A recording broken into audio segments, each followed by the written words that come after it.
Hey everybody, this is Bill. I'm the salty old Marine. Let's talk about barracks lawyers. Have you ever heard that term before? Do you know what a barracks lawyer is? In my day, a barracks lawyer was somebody who was a bit of a know-it-all. Somebody who understood the ins and outs of military law and regulations and often exploited them to their advantage. Sometimes they went a little too far, and barrack lawyers were often not very well liked. But let's talk about a barracks lawyer in the context of VA disability claims. I use that term only because it's somewhat similar in a certain sense.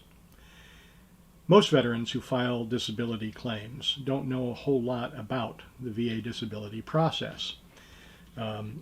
In some cases, things turn out well anyhow because they have a solid claim and because they submit the correct paperwork at the correct time and say the correct things and so on. But often it's a bit of a shot in the dark. They may or may not be submitting their claim in the proper way. And there's a lot of frustration out there and a lot of hurt because veterans who have legitimate claims sometimes get those claims denied. And then they don't know why they were denied, and they don't know what to do about it if they were denied or what rights they have. And this is where the whole concept of a barracks lawyer comes in. So let me explain a little bit. In order to really get a handle on your VA disability claims, you have to learn the rules and the regulations, and that does involve making yourself a little bit of a barracks lawyer. So you've got to learn something called the 38 CFR, the Code of Federal Regulations. And you have to learn, in some cases, something called the M21, which is a document that is used by VA raters to decide whether or not you'll get your claim granted, and if so, at what rate it will be granted. You have to understand the rules that the VA establishes, but these are all public documents. These can and should be learned. The problem is when you exhibit your knowledge to some people, it comes off maybe the wrong way. So, for example, if you talk to a VSO and you come off like a barracks lawyer, they may feel threatened because, and I'm just going to speak very frankly here, some VSOs don't know as much about VA disability as they should. They may not be as well versed in the 38 CFR as you are. They may know a lot about a lot, but not specifically about your circumstances. And if you've done your research, you probably know as much or more than your VSO about that particular claim, right? So they can feel threatened and they can be angry about that. By the same token, C&P examiners can also feel threatened and angry by somebody who appears to know as much or more than they do. They can be argumentative. No, you're wrong. That's not right. You're not reading the rules right. Who do you think you are? You know, you crazy barracks lawyer type person, you. I'm just going to write bad things about you now because you've made me angry and made me feel threatened. So, these are things to keep in mind. However, that doesn't mean you should be ignorant. It doesn't mean ignorance is bliss. It doesn't mean your claim will be won if you know less about the rules and the laws regarding your disability claim. In my case, I can't help myself. I am an inquisitive and curious person. The first thing I did after my first VA disability claim was denied was I went out and educated myself. I read the denial letter very carefully and pulled out the information about why it was denied, what wasn't there that they would have needed to see to grant me my disability claim.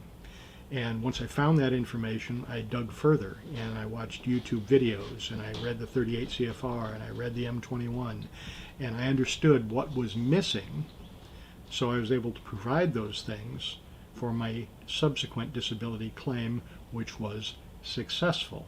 And I did it myself. I didn't use a VSO, I didn't use an attorney, I didn't have somebody write a nexus letter for me. I filed all of it myself. I did all the work, and it was successful. That's not because I'm super wonderful and good and the most intelligent person in the world. It's because I'm super inquisitive and curious and am willing to dig. And that's why I make these YouTube videos, to help you learn to do the same thing. But it's going to make you a Barracks lawyer. So what do you do?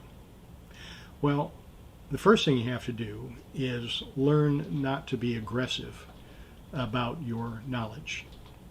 If someone says something in a C&P exam that's wrong, you're going to need to speak up. You're going to need to make a correction. But there are ways to say things and there are ways to say things, right? The goal is not to threaten this person who's examining you.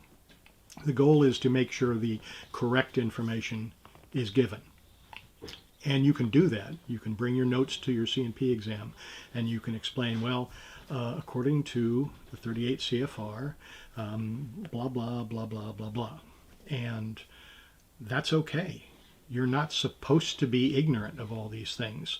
It's just that C&P examiners might just be surprised to find that you do have that information. And by the same token, if you're talking to a VSO and you're asking a VSO for help to file a claim, and they tell you, oh, no, we can't file the claim that way because something. And you say, well, wait a minute, according to the M21, blah, blah, blah, blah, blah. Again, there are ways to say that make it a little less threatening. You're not telling them, hey, you're wrong, or you're stupid, or there's something malfunctioning about you, Mr. Or Mrs. or Miss, or whomever.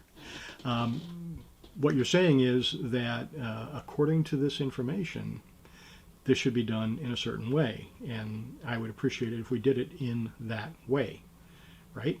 So you need to assert yourself, but there's no need to be aggressive, there's no need to be cruel, there's no need to rub people's noses in your knowledge. So yeah, be a Barracks lawyer, but be a good Barracks lawyer. Know your stuff. And carry yourself with some dignity, and it's your claim. It's your life. This is very important stuff we're talking about here. So you're going to have to be your own best advocate, and not knowing the rules and regulations doesn't help you. And by the same token, knowing and then making everybody feel like an idiot because you know, that's also not going to help you. So you have to find that middle ground, right? Be the Barracks lawyer, but be the right Barracks lawyer. All right, that's all I've got to say for right now. This is Bill. I'm the salty old Marine and a Barracks lawyer. Please like, share, subscribe, leave a comment, and as always, have a great day.